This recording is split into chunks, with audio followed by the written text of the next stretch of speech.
दई गजरा जिला सरगोदा वे।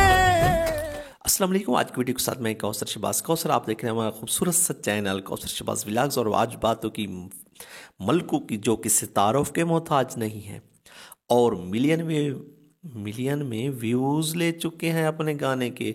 हर तरफ हर गली में हो रही है नकदा कोका। और उसमें एक फ़िक्रा था, एक माया था, कैदी नंबर 804। तो इमरान खान ने क्या कहा? चांद करीबी दोस्तों ने इमरान खान से कहा कि आपके लिए आपके चाहने वाले ने एक गाना गाया है और पूरे पाकिस्तान में उसने धूम मचा दी है। और उस वक्त गाया जब इलेक्शन सर पे थे और हर तरफ ये हो रही थी कि पीटीआई को पता नहीं टिकट मिलता है कि नहीं, पता नहीं इलेक्शन में हिस्सा लेने देते हैं कि नहीं, पता नहीं उनको बल्ले का निशान मिलता है कि नहीं। उस वक्त एक गाना आया और छा गया। तो उनको गाना सुनाया गया तो इमरान खान साहब ने कहा ज़बरदस्त ज़बरदस्त, हमारे चाहने वाले जिंदाबाद।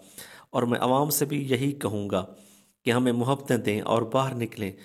तो मैं आपको एक बात बताना चाहता हूँ, ये ख़बर सही है या गलत है सो जो भी है, लेकिन मलकू साहब का गाना तो आसमान पर पहुँच गया और हर तरफ यही हो रही है। बल्ले बल्ले क्या कहने मलकू जी, तुसी तो छा गए हो, ग्रेट हो जी तुसी।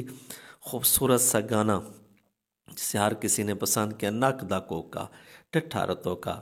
मैंने पहले भी एक वीडियो में आपको बताया कि इसके शेर भी खूबसूरत हैं और गाने वाले ने तो कमाल कर दिया। आज की वीडियो आपको कैसी लगी? अगर अच्छी लगी है तो हमारे चैनल को सब्सक्राइब कर दीजिएगा। इजाज़त दीजिएगा। अल्लाह।